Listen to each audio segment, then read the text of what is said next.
Welcome everyone for joining us for the DeFord Lecture Series. My name is Elizabeth Catlos and I'm a faculty member in the Department of Geological Sciences at the University of Texas at Austin. We're part of the Jackson School of Geosciences, and the DeFord Lecture Series is our departmental seminar series. It's been a requirement and tradition for all graduate students since the late 1940s.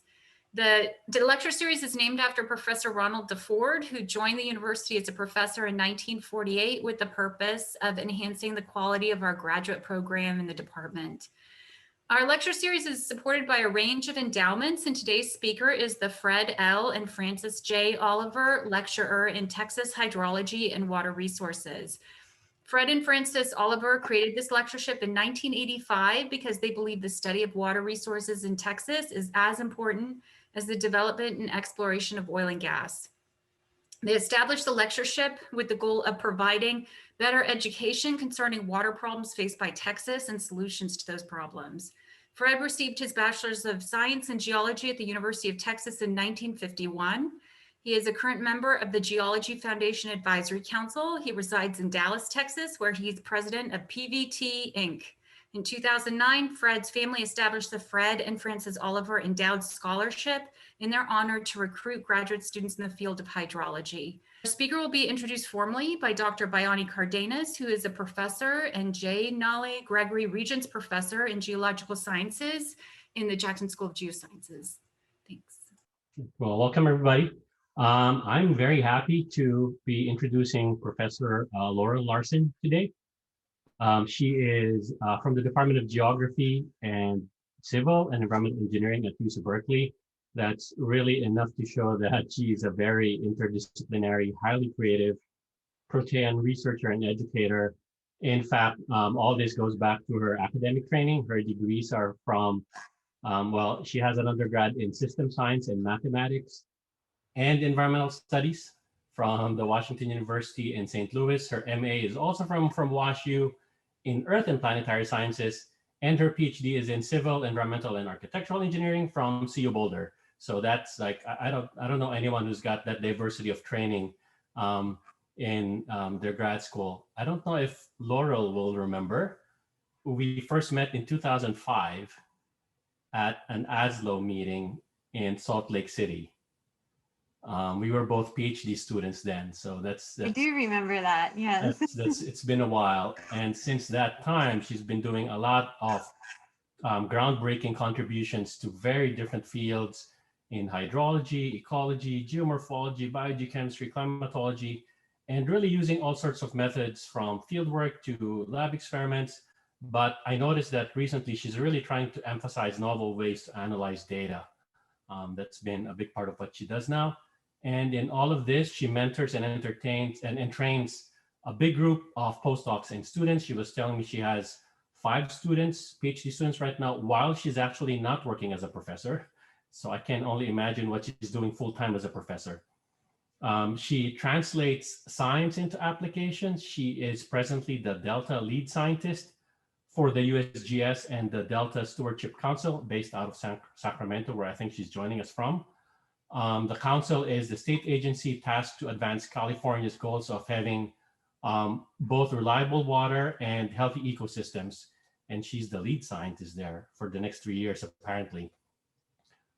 So it's no surprise that Professor Larsen has won numerous prestigious awards. She recently won the Geological Society of America Donath Medal and became a fellow of GSA because of that. And even earlier, she was she received the GSA Hydrogeology Division's Early Career Award, the Kahoot Award. She's won an NSF Career Award. There's numerous fellowships on her CV. I can't say them all. We're going to run out of time. And she's been a plenary speaker in many, many different avenues. So now she can add being an Oliver lecturer in her astounding CV.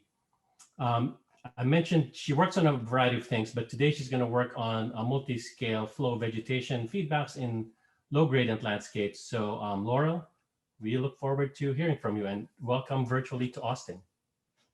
well, thank you, Bayani, for that really generous introduction. And I should say that when we met as PhD students, I think you were a little further along at that point in time, and you were with those other graduate students who was almost like a god to me. You really set an excellent positive example and have continued to do so in your career. So thank you for all the inspiration that you've provided. And thank you also for the invitation to come speak to this group today. I'm thrilled to have this opportunity. So as Bayani mentioned, the title of my talk today is Multiscale Flow Vegetation Feedbacks in Low Gradient Landscapes. And I always get the question, what do you mean by low gradient? And here I'm talking about landscapes that have a slope of less than 50 centimeters per kilometer.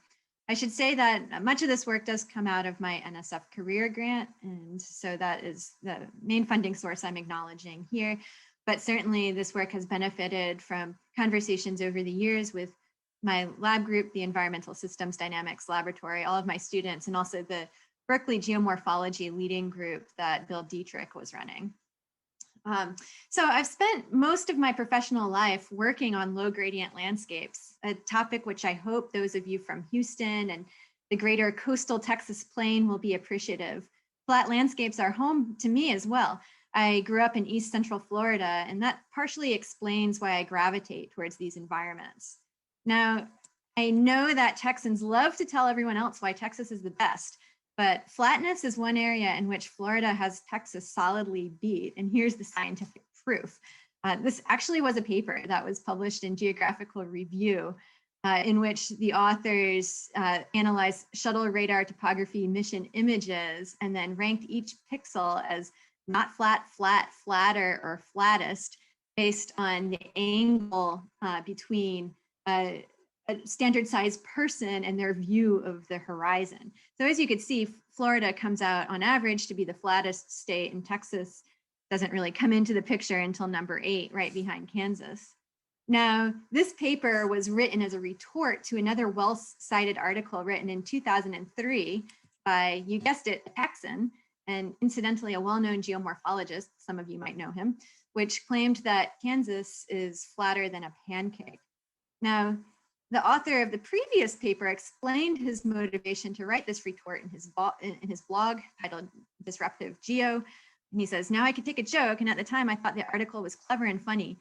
And while I still think it was clever, it began to bother me that the erroneous and persistent view that Kansas is flat and therefore boring would have negative economic consequences for this state.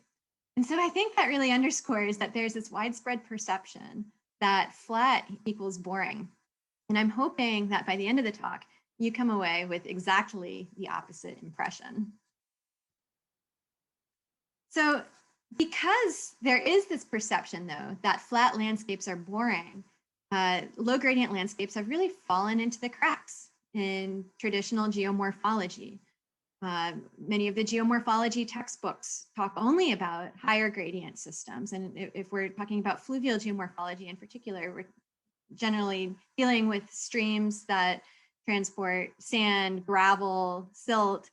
But for one, a lot of these low gradient fluvial landscapes are dominated by suspended sediment rather than bedload. And often that suspended sediment is fine sediment that travels in floccules like the ones that you see in this image.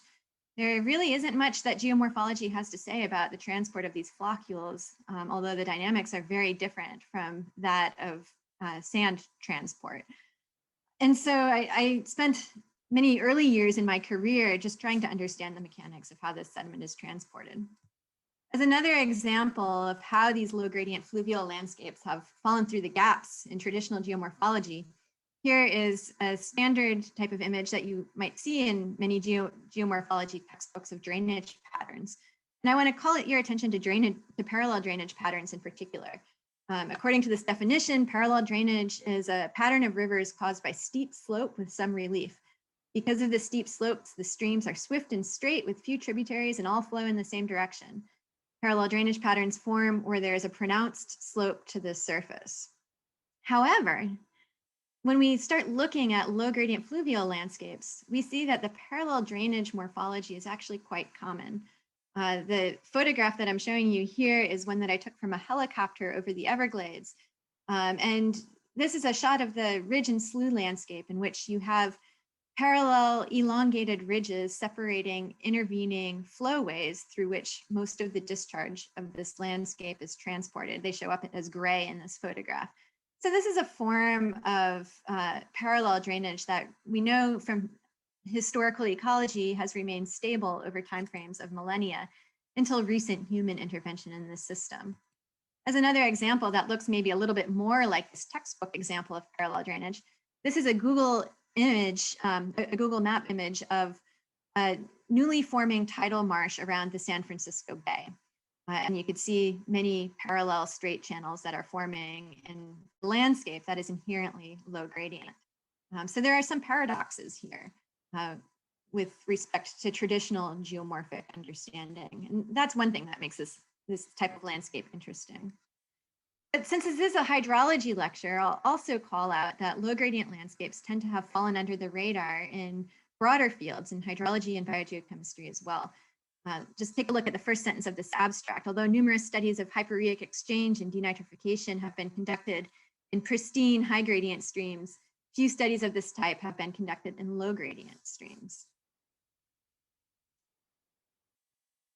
So one reason why these low gradient fluvial landscapes are inherently interesting is that they're interface heaven. And as I'll claim, interfaces are inherently interesting. This is actually a photograph or an image taken out of a paper that I'd written many, many years ago on tidal marshes. So one specific type of low gradient landscape, but I do think it's fairly representative of the types of interfaces that we see in these environments. So you have interfaces between channels and floodplain. You have interfaces between groundwater and surface water, often promoted by the microtopography of these environments, in this case, levees that form along tidal creeks. You have interfaces in some low gradient fluvial landscapes between the ocean and more estuarine environments. And then within these marsh interiors themselves, if you take a look on the ground, you see many interfaces constituted by these vegetation patches. This is a photograph that I took in the Wax Lake Delta in Louisiana. And you can see that there are also interfaces between vegetation patches of different species. So one thing that makes interfaces particularly interesting in these low gradient environments is that the gradients across these interfaces are often slight. For example, hydrologic potentials that might trigger flow from surface water to groundwater or vice versa are often very small. Differences in flows between these or across these interfaces may be very small as well. And so where gradients across these interfaces are slight, those gradients might diminish, switch direction, or fundamentally change behavior with very small forcing. In other words, these truly are Goldilocks landscapes. Everything here is intermediate, and it doesn't take very much to shift the landscape from one behavior to another. And I hope to explain a little better what I mean on the next few slides. Oops, seems to be a delay. There we go.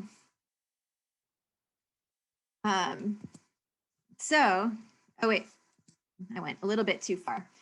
So as one example of this, here's another shot of the Everglades ridge and slough landscape. And we think that historically flow velocities through this landscape were just a few centimeters per second, around 5 centimeters per second in the more open water slough environments, and just about 3 centimeters per second through those vegetated ridges. So if you really think about it, like if you try to move your finger at 3 or 5 centimeters per second, that's a very slow rate of motion. And yet this difference in just a couple of centimeters per second has large implications for sediment in this landscape. Again, the sediment being transported here is fine and flocculent and easy to entrain. And modeling suggests that 5 centimeters per second is sufficient to erode sediment and transport it through the sloughs, but it would be deposited in the slower flowing environment of the ridges. And so when we alter a system like this through drainage and compartmentalization, diminishing flows, again, by just a few centimeters per second, now it tends to be a fraction of a centimeter per second in the Everglades, then we fundamentally change that sediment redistribution behavior. And there are large consequences at the landscape scale, which I'll allude to a little bit later in this talk. In another example, and Bayani, I tried to include some specific surface water, groundwater exchange examples in here for your lab group, but in another example, thinking about these hydrologic gradients that impose groundwater surface water exchange, just small changes to those gradients, such as might be introduced by evapotranspiration, can have big consequences for the total amount of hyporheic flux. So in this diagram, in the gray here, I'm showing a scaling relationship that Ben O'Connor and Judd Harvey developed for hyporheic flux Q sub s as a function of vertical perturbations in velocity, or V prime RMS. And this this relationship is based on an effective diffusion scaling relationship. So the data points here actually come from observations within the Everglades. And I was able to take out the effects of evapotranspiration at each of the monitored sites through modeling. And what you see is that in the sites with evapotranspiration in green, this V prime RMS, or these vertical excursions, end up being orders of magnitude higher than in the comparison without evapotranspiration. And this in itself results in slightly larger hyporheic flux. But what you'll also see here is that when we consider not just monthly average processes, but fluctuations that are averaged over annual timescales, so that they include seasonal flood pulses, you end up getting hyporheic fluxes several orders of magnitude above this scaling relationship predicted from effective diffusion. And that becomes even more pronounced when you consider longer term averages that account for interannual variability. And so processes that ordinarily occur, such as a seasonal flow cycle driven by seasonal differences in precipitation, here can have big consequences for this interface behavior. And going back to this abstract that I showed earlier, this is similar to what these authors found, that in these low hydrologic gradient systems, storm and other high flow events can be important factors for increasing surface water movement into stream beds. But I will say that these dynamics at these interfaces often occur in timescales that constitute gaps in traditional studies. So in traditional studies of hyporheic exchange, there's a gap between tracer injection-based studies and studies that use environmental tracers, including radioactive nuclides and isotopes. And so these dynamics really fall into those gaps. So going back to this concept of interfaces, these dynamics of interfaces overlapping with competition for scarce resources often result in interesting and or surprising and ecologically relevant phenomena that are driven by feedback. And one of these interesting phenomena that affects a lot of low gradient fluvial landscapes is patterning. This isn't unique to low gradient fluvial landscapes. We also see very similar types of patterning in dryland ecosystems and in many boreal bogs. But in dryland ecosystems, the scarce resource is water. Plants in patches can enhance the environmental conditions with respect to plant growth by promoting infiltration and reducing evapotranspiration. But doing so deprives the surrounding landscape of water, leading to the development of these patterns, which are maze-like patternings on flatter landscapes and banded patterning on steeper landscapes.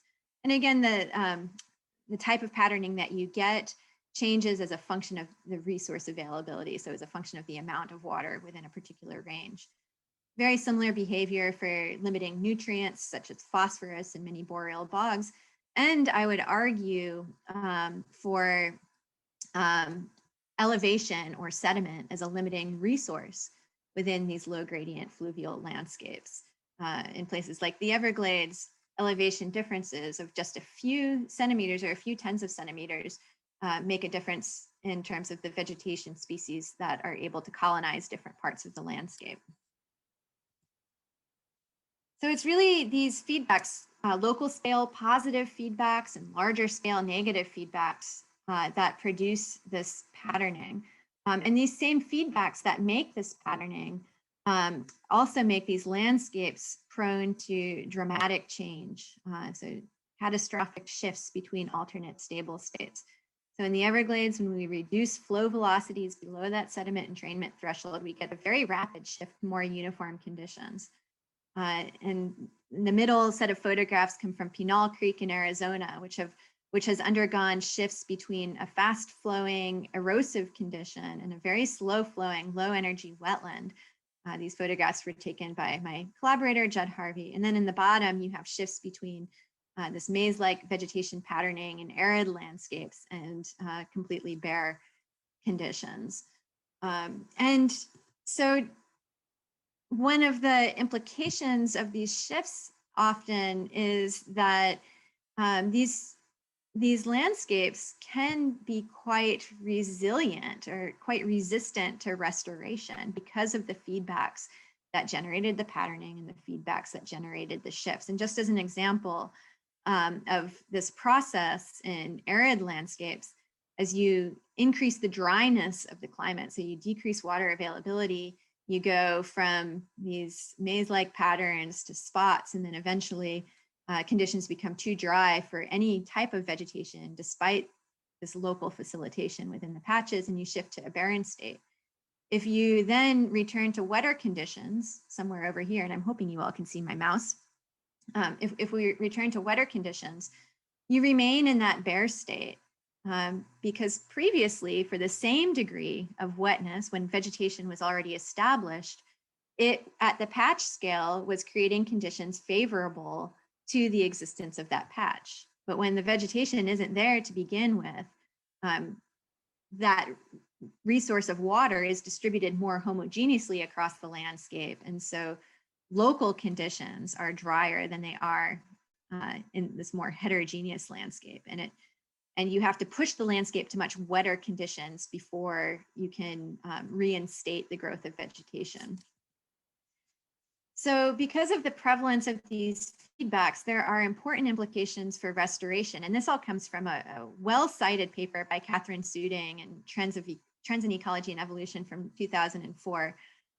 We like to deal with landscapes like this, where if conditions get altered and then we return conditions to the previous state, the system state also returns to the previous state.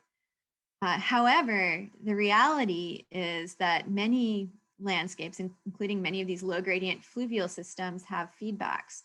And when we alter conditions, we also alter the underlying feedback processes. For instance, once vegetation has disappeared from these semi-arid landscapes, there are no local scale feedback processes that promote the growth of vegetation at local scales or create conditions at small scales that are conducive to the growth of vegetation. And so in those cases, we would need to intervene further to restore those local scale positive feedbacks, either by pushing the system to much wetter conditions, or in this case, you could envision maybe doing some large scale planting and watering to establish vegetation if you had the resources to do so.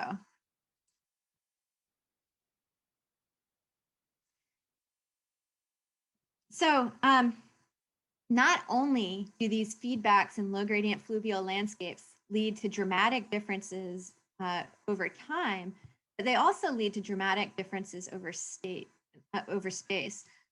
So as further motivation for my talk today, I'm showing you a slide of some of the geomorphic mysteries that have really inspired me. So A and B and C and D here each come from essentially the same landscape within just a few kilometers of each other with very similar conditions. There's no break in slope here or anything. So A and B are two different landscapes from the San Francisco Bay, and C and D are two shots of the St. Johns River in central Florida, very close to where I grew up. And what you could see is that there appear to be these alternately stable morphologies here, where we have many parallel straight channels versus highly sinuous marsh channels. And then here also a very straight main channel and a sinuous set of multiple channels.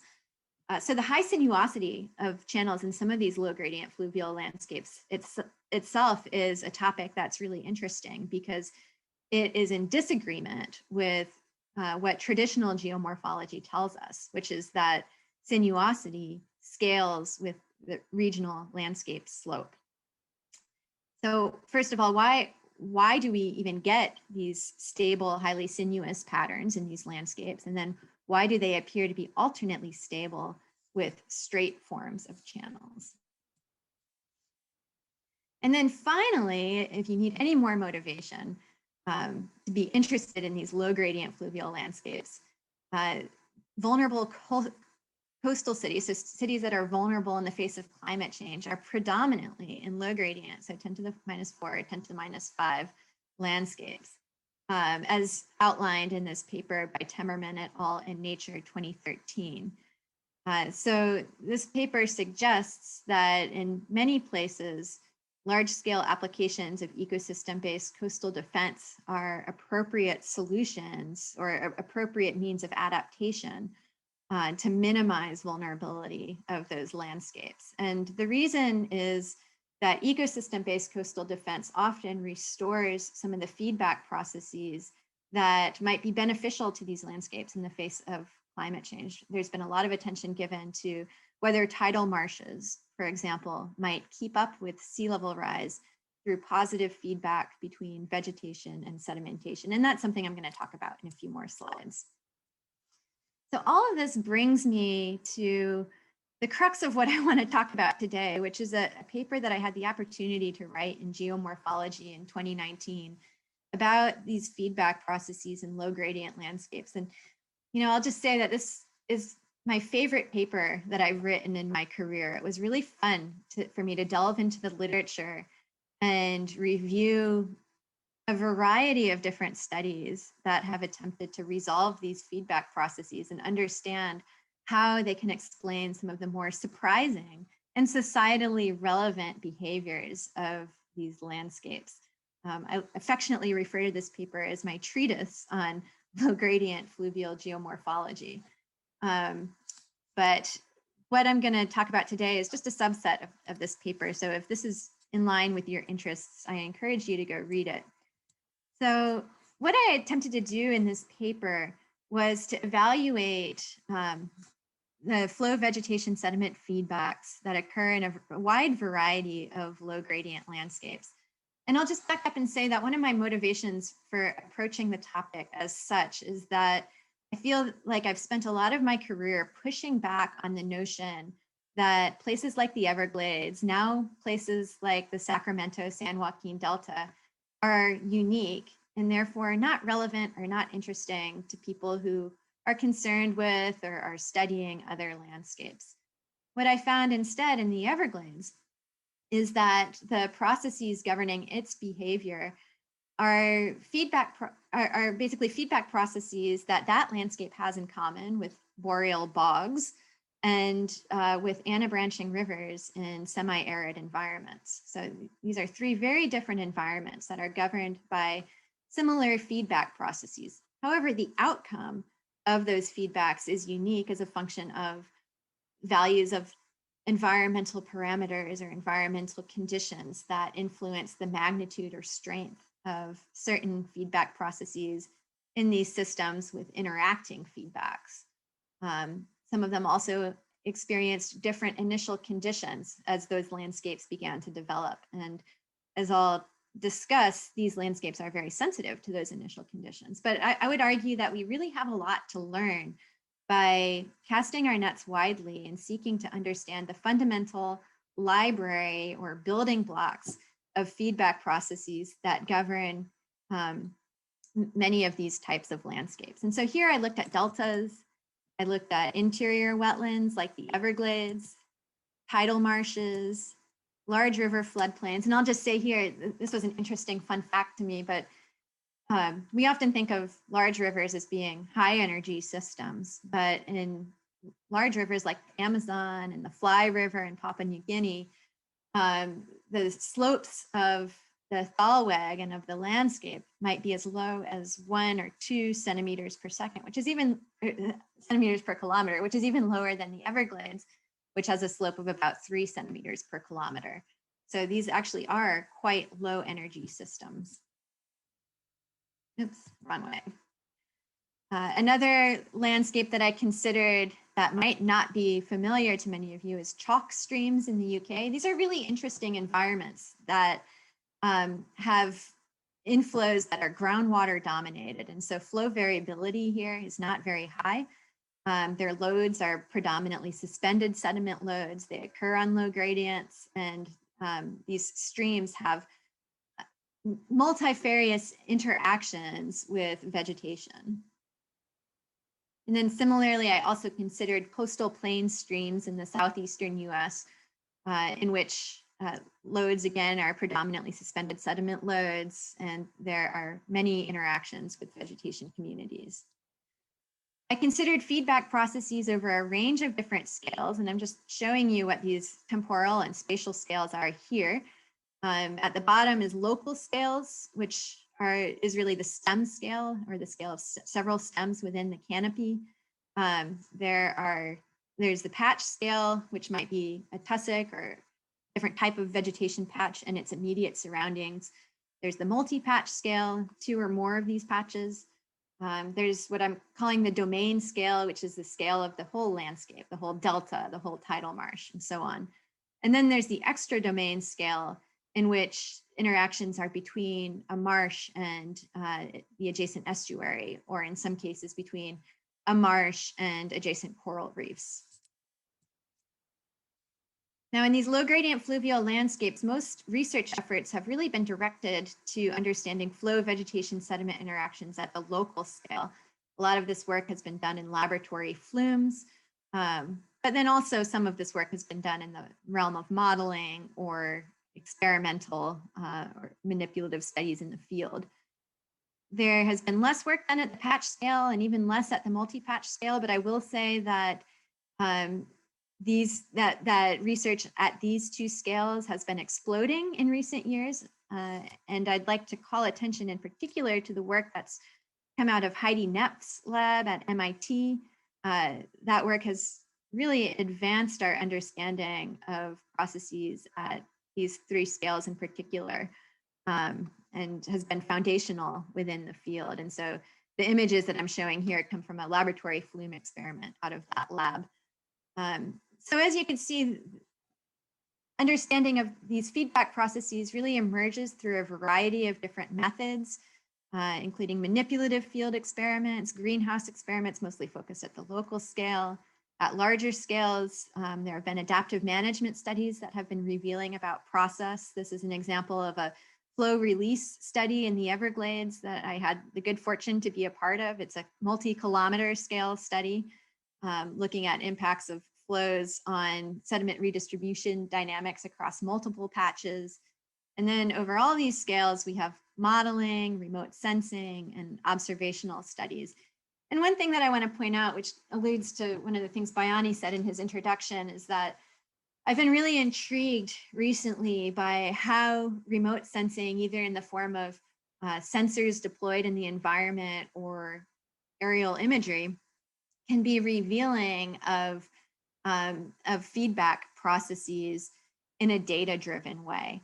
And I could say a little bit more about this in the Q&A. There's not time in the main talk, but with the abundant data streams that are becoming available now, and also with new techniques in data science for performing causal inference, it's actually possible to resolve statistically significant feedbacks among multiple variables that we can sense. And so that's been a topic of interest for my lab lately, and I think an exciting future direction for those of you who are interested in kind of adopting this complex systems framework for thinking about landscapes.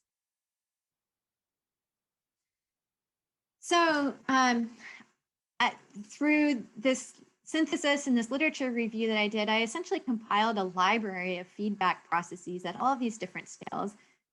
It would be a really boring talk if I went through them one by one. So I'm just showing you what they are to give you a sense. And what I'm going to do in the remainder of my time is pull out a few of the more interesting takeaways from this analysis that have relevance to either understanding some of these geomorphic mysteries that I laid out in the beginning of the talk, or have particular applicability to management of these ecologically sensitive and economically important and vulnerable landscapes.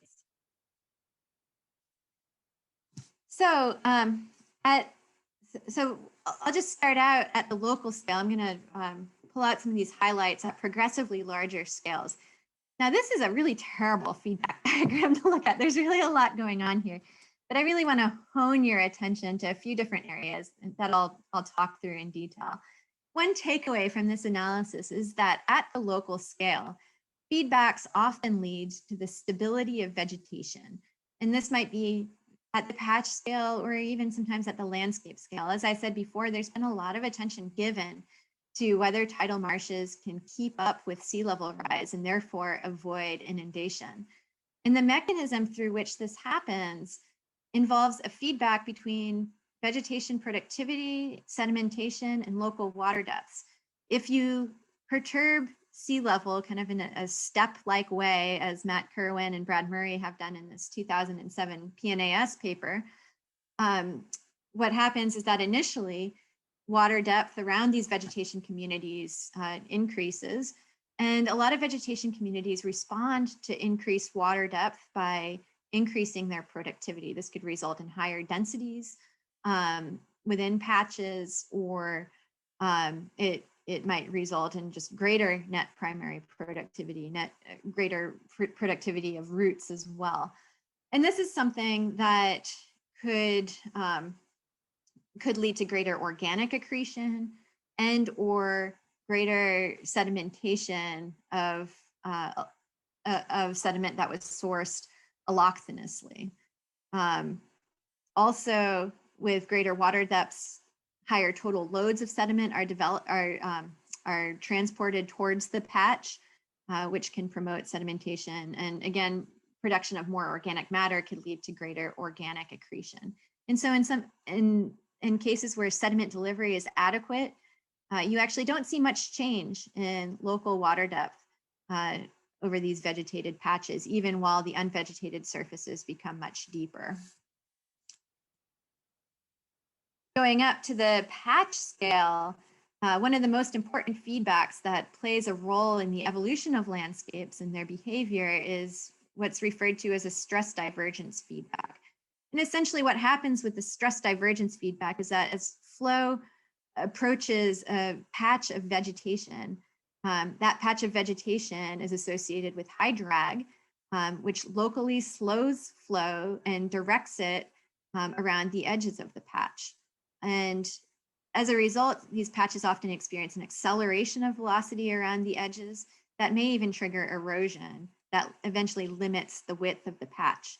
Meanwhile, some of the sediment that is eroded in these margins is able to be deposited further downstream, either in a triangular region in the lee of these patches or over longer periods if the patches are sparse and receive a lot of flow through them.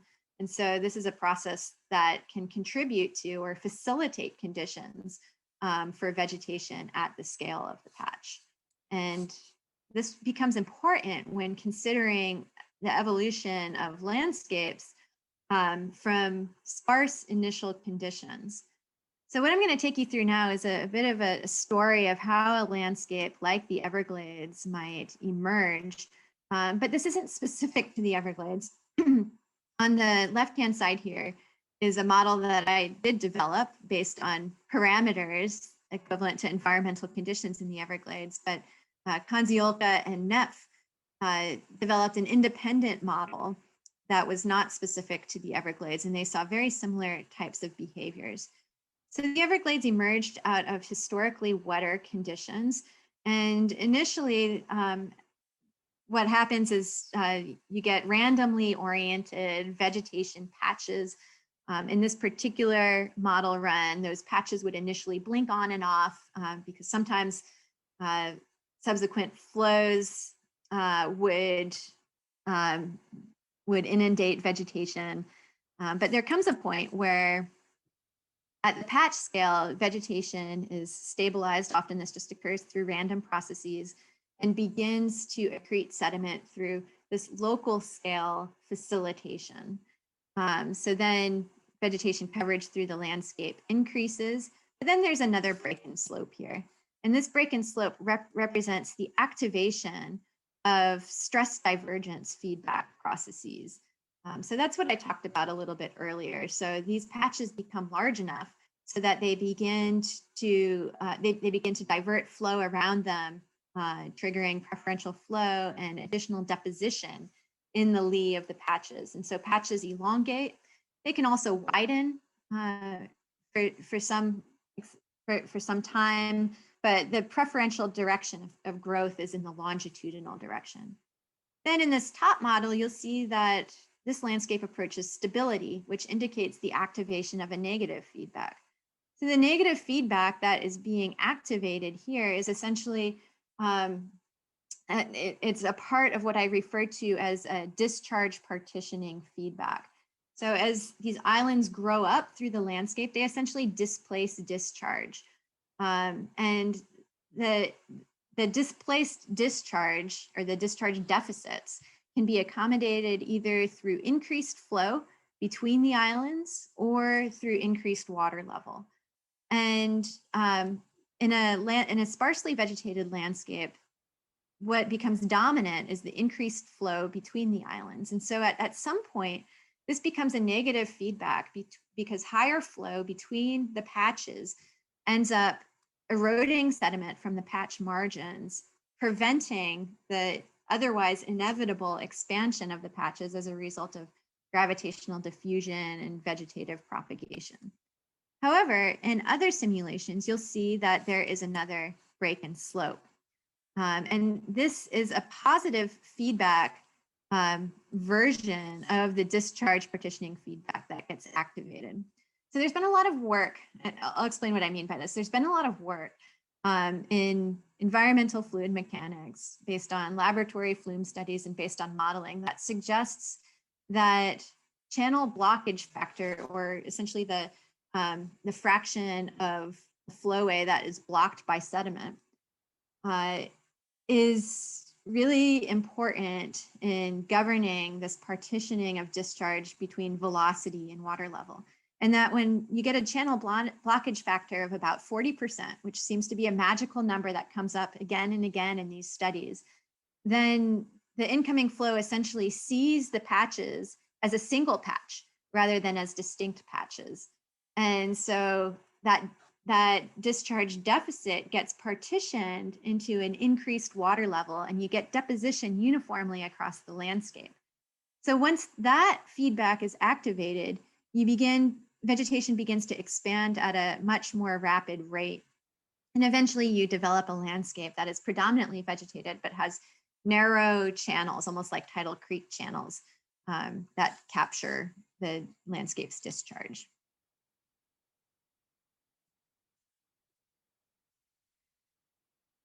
So as a consequence of these common feedbacks that many low gradient fluvial landscapes share, there are several interesting dynamics that emerge almost universally.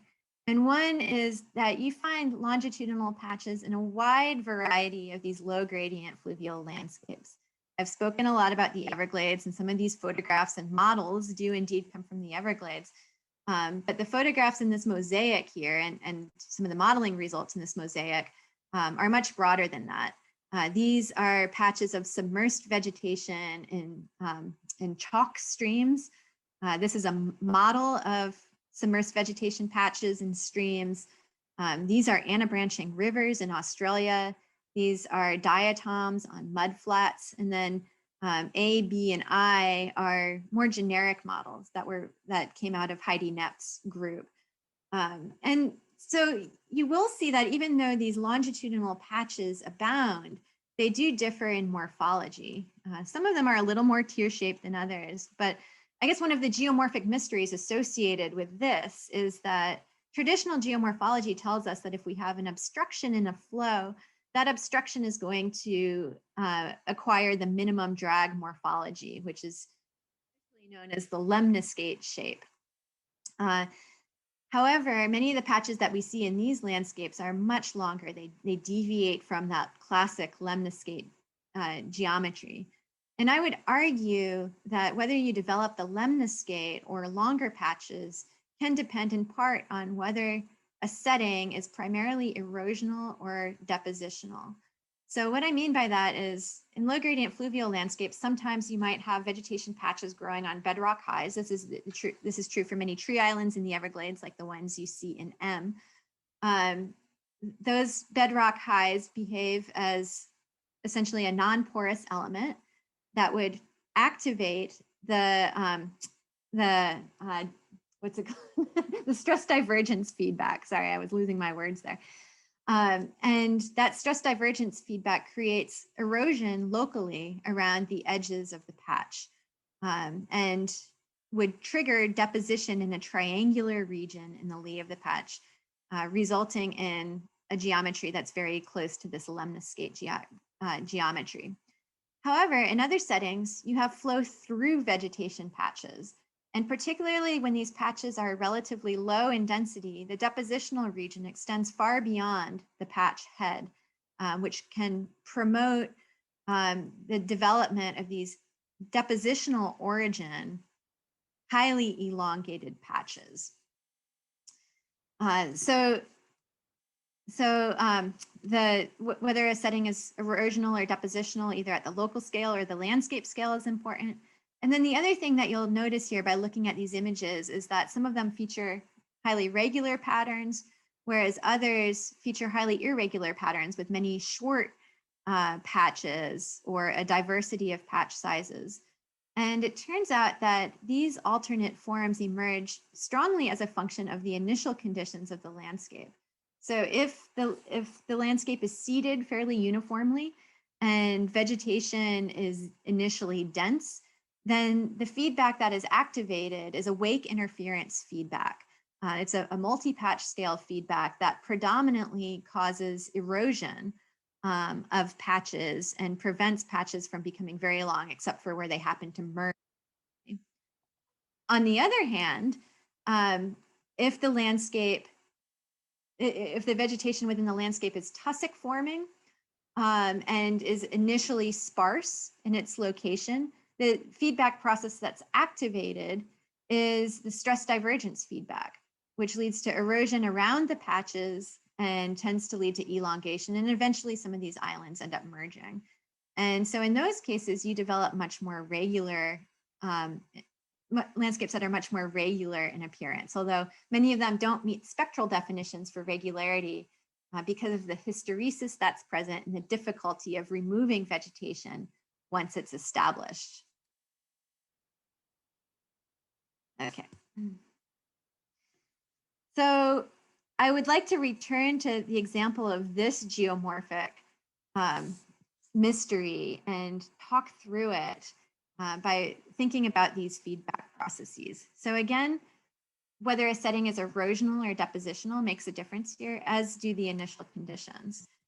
So explaining why straight channels emerge in low gradient fluvial landscapes is fairly straightforward. It doesn't go beyond traditional geomorphology in the notion of a graded equilibrium. So that constitutes this portion of what I'm calling the sinuosity and connectivity feedbacks. So if Thalweg's slope is perturbed to a lower value, let's say we're comparing a low gradient landscape to a higher gradient landscape, then the impact is to decrease bank erosion, which decreases sinuosity, which in turn increases Thalweg's slope, leading to stable but relatively straight channels. So that explains the emergence of these straighter channels, but how about the more sinuous channels on low gradient fluvial landscapes? I would argue that these really become important in depositional settings. So again, let's consider a negative perturbation in Thalweg's slope. This leads to lower domain scale velocities, lower transport capacities, and that could lead to deposition within the channel bed or on the channel margins, and those deposits might then get stabilized by vegetation, which would increase sinuosity as the channel is forced to go around those patches of vegetation, which would decrease the thalweg slope. And then that decrease in, or I'm sorry, so we're talking about more sinuous conditions that would decrease thalweg slope. That's right. That in turn would decrease domain scale velocities, decrease bed erosion, decrease sediment supply to downstream, and then decrease this process of deposition, which could lead to stabilization of this newly more sinuous channel. So in a depositional setting, I would argue these highly sinuous channels would emerge, whereas in erosional settings, the straighter channels would emerge. Work done by Kevin Moffett and Steve Gorelick on these alternate forms of marshes in the San Francisco Bay has been illuminating about this process as well. What they show is that in newly forming marshes, if the marsh is forming on a relict marsh landscape that has relict microtopography, then as a result of this depositional feedback process, existing channels are essentially frozen in place by vegetation. But in marshes that are forming off of mud flats, for example, the feedback that is activated initially is a stress divergence feedback around patches, which leads to erosion in the interstices between patches. So we're talking about at least locally erosional settings and the development of straight channels. So this is a headline that I've already shown you. We've already seen how this process, the activation of feedbacks from small scale to large scale and co-evolving landscapes, can create marshes that look like this. So we've also seen how local scale feedbacks can lead to marsh stability in the face of sea level rise. This is where the idea of cross-scale feedbacks can suddenly become very important, however, because when we consider how progressively larger scale feedbacks may become activated, it becomes apparent that catastrophic marsh loss, such as has been seen in many parts of the Mississippi River Delta and much of the northeastern US, occurs primarily through lateral erosion and not through these local scale feedbacks at all. And this, I think, was initially a surprising outcome to many scientists. But I know I'm running short on time, but briefly what happens is that this process is initiated at the local scale, where sulfide toxicity locally kills vegetation kind of at the scale of individual plants or patches. And once that happens, though, conditions become deeper locally, which decreases redox potential and can enhance this process of sulfide buildup, a widening of that zone of vegetation death. Eventually, these open water areas become wide enough that there's a fetch sufficient to trigger waves, wind-driven waves. And those waves then erode the edges of the open water area, widening the ponds even further. And eventually these ponds can become opened to tidal energy. So there are essentially a set of runaway positive feedback processes that can lead catastrophic loss of marshes. And I'm just going to highlight a slide quickly by Alexandra Ortiz as part of Doug Edmonds' group, in which they looked at the movement or the velocity at which these ponds expanded as a function of their area. And they were able to show that there was an aerial change that really took off in speed above a certain threshold area. And this was most directly related to fetch. So their argument is that these wind-driven waves really played a large role in catastrophic marsh loss. So just to conclude with some of the main takeaways, feedbacks governing the coevolution of landscapes and vegetation are broadly consistent across settings, despite the potential uniqueness of combinations of feedback, their strength, and/or initial conditions. Longitudinal patches are common in many settings, and this kind of again, goes contrary to traditional geomorphology. Alternate depositional or erosional feedbacks determine the emergence of highly sinuous or highly straight flowways. And I'll say this is really a hypothesis that emerged from this synthesis and is something that I think would benefit from further study. And then finally, flow vegetation sediment interactions may activate a cascade of positive feedbacks, or a set of runaway feedbacks, if you will, that engage progressively larger scales, resulting in catastrophic vegetation loss and or topographic homogenization. And this is something that is particularly worthwhile keeping in mind for resource managers, because once you activate these feedbacks, it becomes very difficult to intervene. Really, you have to intervene at all scales in order to reverse that process. And so I just want to leave you, especially the students in the group, with some concluding thoughts. I think a big challenge here before us is how to anticipate changes in a future non-stationary world. I think we've already moved beyond the point of just understanding behaviors as a function of regression relationships. We know that this doesn't hold in non-stationary conditions. In my PhD thesis, I looked at dynamics in the Everglades through the lens of these feedback processes, and was able to show that if a landscape that has lost many of its open water areas has flow pulses returned to it, you don't necessarily generate low vegetation areas because it's just so difficult to remove vegetation once it's established. But I would say that even this type of analysis doesn't go far enough. We need to be able to anticipate new feedback processes altogether that might become activated by changing environmental conditions. So the question is, how do we distinguish between these local scale feedbacks that people have been thinking about for decades in terms of trying to understand whether marshes are going to keep up with sea level rise or not, versus these cascading scale runaway feedback processes that lead to lateral erosion of marshes, something that's not in this upper feedback process, and have been a primary cause for marsh loss in the face of sea level rise. And so I would say, finally, understanding these emergent effects is important for predicting future change, but we also need to be able to anticipate activation of new feedback processes as conditions change.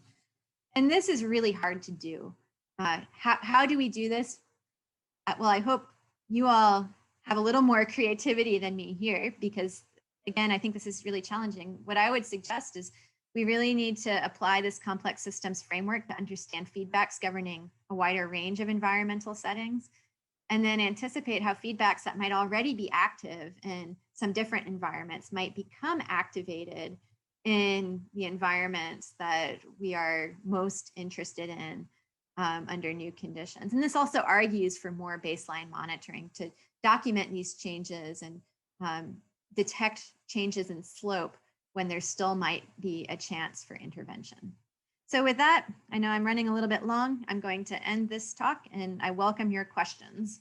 We gotta let you go. So I think we'll end there, and you can all clap your hands virtually for Dr. Larsen. That was a very fascinating talk, and we're really glad you were able to join us, Laurel. Thank you. Thank you, and we'll see everyone next week. Bye-bye.